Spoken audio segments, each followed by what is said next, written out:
Hindi bababa sa 15 individual ang naresto sa anti-drug operation ng mga pulis sa Quezon City. May live report si Glenn Nuego ng Super Radio DZBB. Glenn? Gigi, aabot sa 30 sasya ng shabu ang nakumpiska sa bakanteng lote sa may Aurora Boulevard na sinalaki ng Quezon City Police District Anti-Illegal Drugs kanina.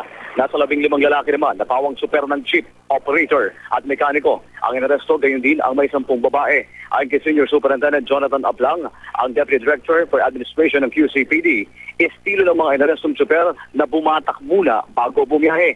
Nagiging kasama umano nila sa pagsasabu ang ilang operator at mekaniko at ilang mga kababaihan.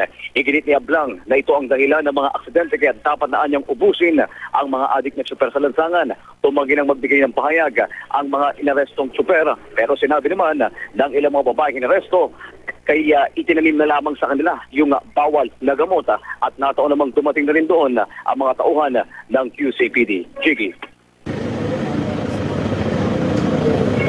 Maraming salamat, Glenn Nuego.